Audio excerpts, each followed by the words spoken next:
Salut à tous, donc ici nous sommes à Montréal, donc je suis en compagnie de Tom Duquesnoy, combattant français à l'UFC, bantamweight. Merci beaucoup Tom pour cette nouvelle interview. Merci à toi pour cette nouvelle interview. Donc Tom, là tu as fait tes débuts à l'UFC, c'était le mois dernier, mois d'avril, tu as affronté Patrick Williams et tu as fait un super début pour ton premier combat à l'UFC, victoire au deuxième round par TKO avec de magnifiques coups de coude. Est-ce que tu peux nous donner ton ressenti sur ce premier combat à l'UFC et voilà ce que tu as ressenti après cette victoire dans l'octogone? C'était un mix de sensations en fin de compte avec le fait que l'UFC ce soit une continuité de mes objectifs professionnels, mais mixé avec le fait que on y est. Donc dans ce sport, c'est un sport tellement dur et qui implique tellement de sacrifices que tu as une part émotionnelle de toi-même qui est impliquée dedans. Donc tu es content d'y être parce que c'est la suite logique. Mais à la fois, t'as une espèce de petite appréhension parce que la Mediapart, elle est vraiment plus conséquente, mais aussi parce que c'est ce que t'as rêvé depuis gosse en fait. T'as ressenti un peu de pression avant ce combat là, au moment où il fallait rentrer là? Alors je pensais que ça allait être beaucoup plus dur, mais si tu veux, l'UFC, les gens le savent, mais il faut savoir que c'est tellement bien organisé, tellement bien professionnel au centimètre près, que la Fight Week elle passe vraiment smooth, quoi, tu vois. Et donc si tu veux, tout est fait pour ta performance et moi je me suis retrouvé à être beaucoup moins entamé, beaucoup moins, même si je suis pas trop stressé à chaque fois, mais avec moins d'appréhension que les combats que j'ai pu connaître au Bama qui était une bonne organisation aussi, mais l'UFC ça favorise vraiment un cocon et même si tu as des médias à faire, etc., tout est projeté vraiment sur ta performance, donc tout est calqué pour ta performance en fin de compte. Parle-nous de ton adversaire, c'était un combat difficile pour toi?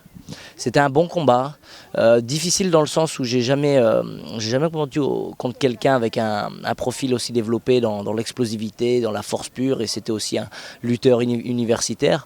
Donc par rapport à ça, je pense que c'était un combat intéressant pour moi, qui au moins ça me mettait vraiment face à des problématiques. Et ce qui est bien, c'est que dès le prochain camp, on va savoir sur quoi se baser.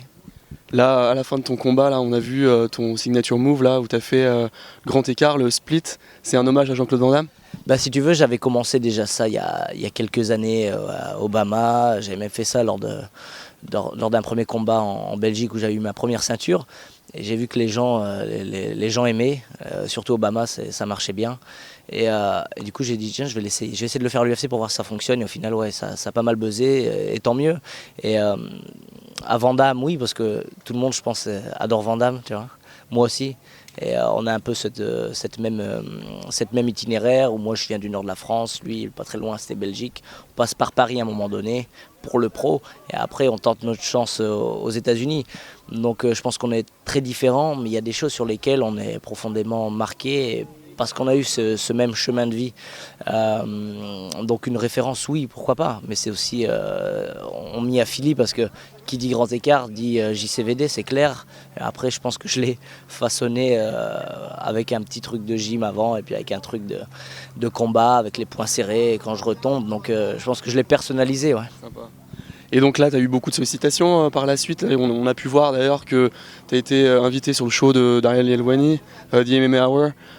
Même beaucoup de médias en France, des médias mainstream. Donc il y avait Le Monde, il y en a eu beaucoup d'autres. Les choses commencent à bouger en France. Parce qu'on y arrive et j'espère vraiment que ce changement de gouvernement nous permette de pratiquer la discipline que l'on aime.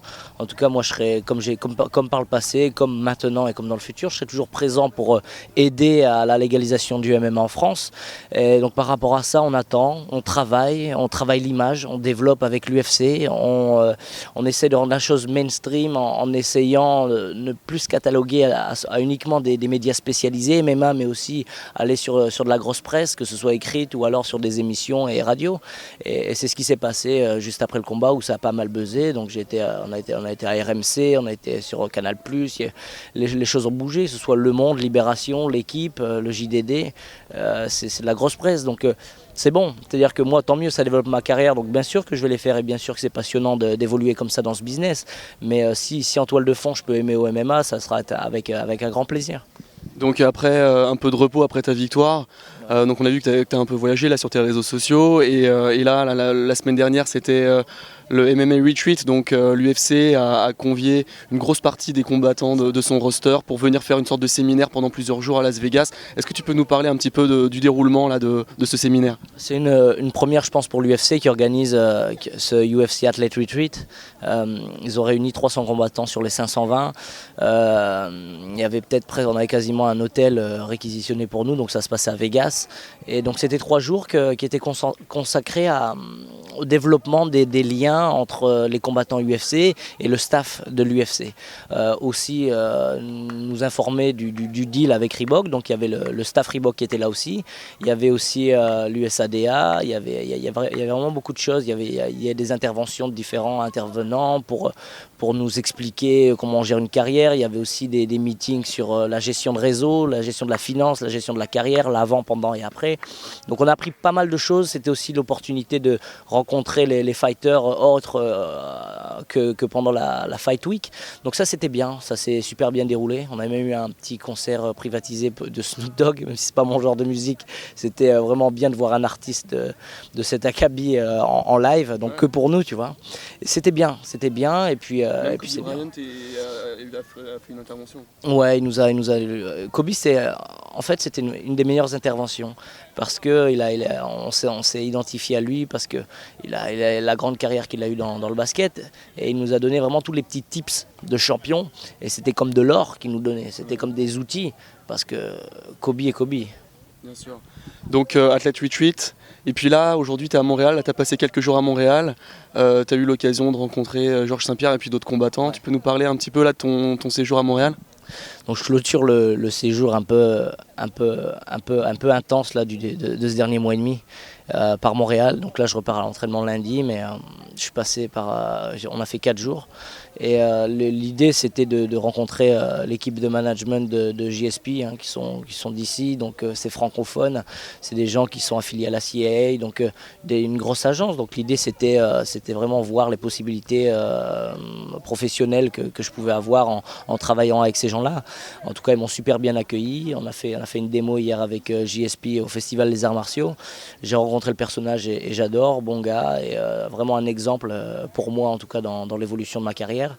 On a rencontré aussi Rory, Francis Carmon et puis d'autres combattants francophones pendant le trip, donc c'était vraiment bien. Et puis c'est vrai que j'ai pu m'en apercevoir pendant le festival, pendant la démo que je donnais avec JSP, c'est que les habitants sont vraiment cool, ils ont une espèce de vision à l'américaine des choses, avec une ouverture d'esprit. À la fois ils ont ce côté français, on va dire moins individualiste, mais plus ouvert, comme si on était dans une France profonde de province. Donc ils ont une espèce de mix intéressant et c'est vraiment des bonnes personnes. Ouais, et donc là tu reprends l'entraînement lundi, donc tu retournes à Albuquerque chez Greg Jackson, Mike Winkeljohn. Donc là, préparation en vue de ton prochain combat à l'UFC. Est-ce qu'on a une petite idée de ton prochain combat? Quand est-ce qu'il va avoir lieu là, cette année? On estime en septembre, octobre le prochain combat, donc ça me laisse le temps de pouvoir bien travailler. Et ouais, retour à l'entraînement ce lundi, on prend l'avion et puis c'est reparti pour un tour. Et là, donc à l'UFC, tu as signé pour combien de combats là pour ce premier contrat? J'en ai signé 4, j'en ai fait 1, il m'en reste 3. Bon bah c'est super tout ça, vraiment, on est vraiment ravis pour toi Tom de te voir réussir là dans l'UFC, la plus grosse organisation mondiale de MMA. T'es un super représentant pour ce sport et on est vraiment fiers de toi, on te souhaite une très bonne continuation. Vraiment, suivez Tom sur ses réseaux sociaux, n'hésitez pas à le suivre sur Instagram, Facebook, Twitter. Partager, poster des messages, commenter, c'est comme ça qu'on peut soutenir nos athlètes français, ils en ont besoin. Et vraiment, on te souhaite une bonne continuation et puis en attendant d'avoir tes nouvelles pour ton prochain combat. Merci beaucoup Tom. Merci JB pour l'interview qu'on a rendu typique et traditionnelle depuis quelques années. Merci pour le soutien que tu m'apportes depuis le tout début. Et je remercie aussi tous les fans français qui m'apportent du soutien. Et ça s'est intensifié depuis le dernier combat. Donc sachez que même si je ne peux pas répondre à tous les messages, je vous ai vraiment en tête et que c'est que le début de l'aventure. Merci beaucoup Tom, à bientôt. Merci, au revoir.